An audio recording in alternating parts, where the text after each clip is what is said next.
Have you ever wondered how those enormous steel chains that hold the largest ships in the world in place are made? At first glance, they may seem like just giant links, but behind each one there is a high-precision industrial process, furnaces at extreme temperatures, presses of thousands of tons, and quality controls that allow no errors. We are going to walk through how a steel bar is transformed into an anchor chain capable of withstanding colossal forces in the open ocean.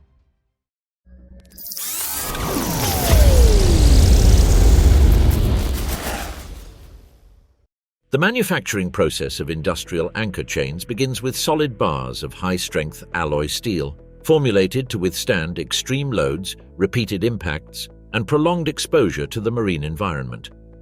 These bars arrive at the plant in standard lengths and are handled by overhead cranes to the start of the production line. In the first stage, the bars are fed into high-precision automatic saws that cut them into sections of exact length. Each segment contains the volume of material required to form a single link. These cut pieces, still cold, are grouped into batches and temporarily stored before undergoing thermal transformation. The segments are transferred to induction furnaces, where electromagnetic fields rapidly raise the temperature of the steel from the inside out. Within seconds, the pieces reach temperatures close to the forging point, becoming plastic and glowing an intense red. Uniform heating is essential to ensure that the material deforms without generating internal stresses or cracks during shaping. Once the appropriate temperature is reached, each piece is removed and immediately taken to the forging station.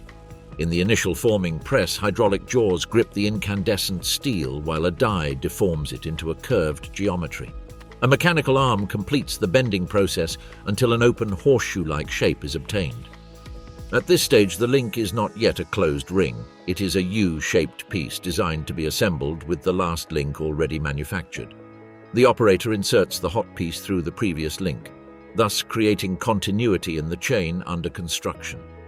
Next, a high-capacity horizontal press pushes the ends of the open piece until they come into contact, closing the loop. Although the link now has the shape of a ring, the joint is not yet structurally continuous. To turn both ends into a single metallic mass, the hot link is transferred to a butt-resistance welding station. Two copper electrodes firmly clamp the joining points while a high-intensity electric current passes through the contact. The resistance of the steel itself generates localized heat that melts the material at the interface, producing an integral fusion of the metal. Once solidified, the joint acquires strength equivalent to the rest of the link. After welding, an excess of solidified molten material forms around the joint area. This material, known as flash, must be removed to achieve a uniform surface. The link then passes through a finishing press that, using hardened steel jaws, precisely cuts away the excess. The result is a ring with a homogeneous cross-section and a continuous surface, ready to withstand high loads. This cycle is repeated continuously for each new link, progressively building complete sections of chain. In parallel with link forming, a fundamental internal component is produced, the central stud. This solid bar is inserted inside each link to prevent deformation under load and to increase the structural rigidity of the assembly. The studs begin as steel segments cut to size, which are heated in furnaces until they reach forging temperature. Once incandescent, they are fed into presses equipped with specific dies that give them their final geometry. Stud production is carried out continuously to supply the main assembly line. While the link still retains some of the heat from forging and welding, it is positioned in a vertical press. At that moment, a cold stud is inserted into the interior of the hot ring. The temperature difference is intentional. When the lateral presses are activated, the ends of the link are compressed against the stud. As the steel of the link cools, it contracts and clamps the stud with great force.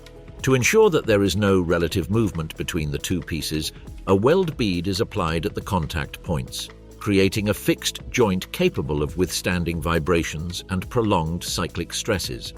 Once the chain sections have been formed, the manufacturing of the shackle that will connect the chain to the anchor begins. This component is produced from blocks of high-toughness carbon steel. The blocks are cut into individual sections using industrial saws with slow feed rates due to the thickness of the material.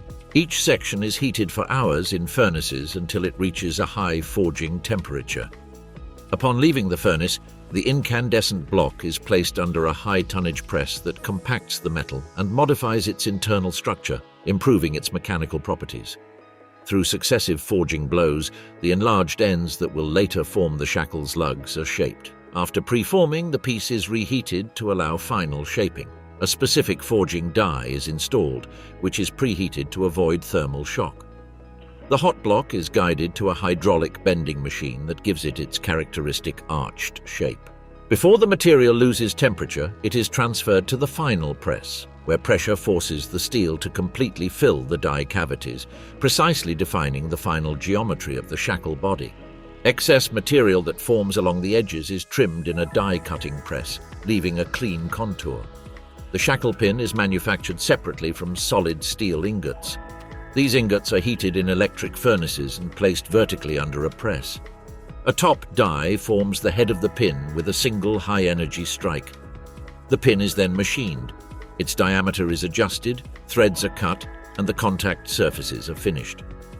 To achieve the final properties, the pin undergoes a 3-stage heat treatment: heating to homogenize the internal structure, rapid quenching in oil to harden the material, and a subsequent tempering process to reduce brittleness and increase toughness.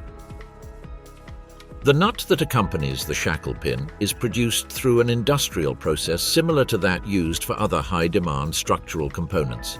It begins with a solid steel block that is heated to forging temperature to facilitate its initial shaping. Once the basic form is obtained, the central hole is drilled using high-precision tools, and the exterior faces are machined to ensure flat and parallel surfaces. Subsequently, the internal thread is cut with very tight tolerances, since the fit with the pin must be exact to guarantee proper load distribution. The shackle body, the pin, and the nut all undergo controlled heat treatments that adjust the internal structure of the steel, seeking an appropriate balance between hardness, toughness, and fatigue resistance under continuous working conditions. Once the main components of the chain and the shackle are completed, non-destructive inspections are carried out to detect possible surface or internal defects. These tests include magnetic particle methods, which make it possible to reveal microcracks invisible to the naked eye. After passing inspection, the chains undergo normalizing and tempering heat treatments to stabilize their metallurgical structure. Subsequently, the chain sections are tested in high-capacity tensile testing machines, where loads far exceeding normal service conditions are applied. Each link and each welded joint must withstand the force without permanent deformation. After passing the load test, surface finishing is performed by shot blasting, a process in which small metallic spheres strike the surface to remove oxides, slag, and residues from the heat treatment. As a final stage of protection against the marine environment, the finished chains pass through coating systems specifically designed to withstand the constant action of salt water, humidity, abrasion, and the temperature changes typical of ocean navigation. Steel, no matter how strong it is vulnerable to corrosion when exposed for long periods to saline environments, making this phase crucial to guaranteeing the product's service life. In the case of non-threaded components, hot-dip galvanizing is frequently used. In this process, chain sections or individual pieces are immersed in baths of molten zinc at high temperature. The zinc chemically adheres to the surface of the steel and forms a continuous layer that acts as a protective barrier against oxygen and moisture.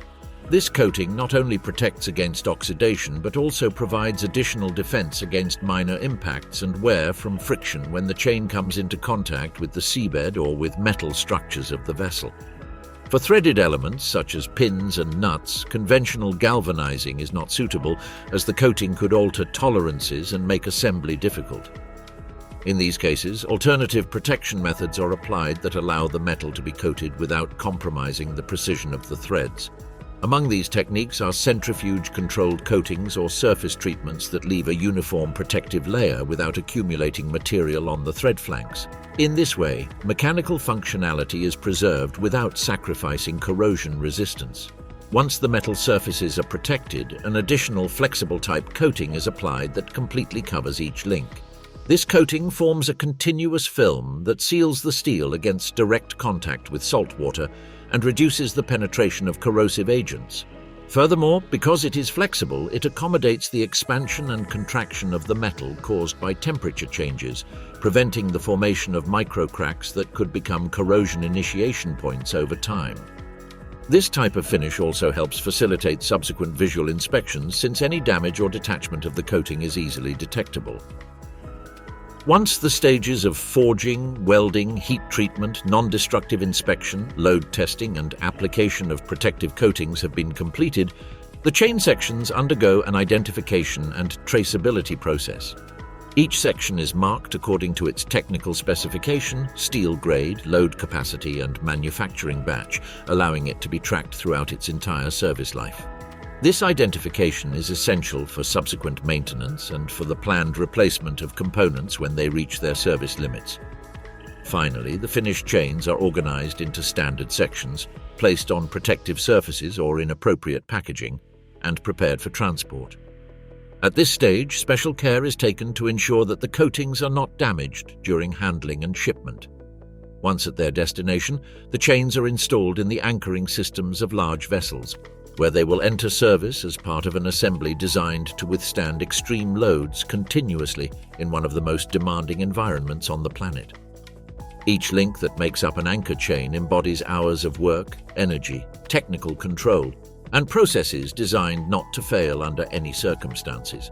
From the selection of the steel, high-temperature forging, precision welding, heat treatments, and load testing to corrosion-resistant coatings, everything is intended to ensure that these components perform for years in one of the most demanding environments on the planet.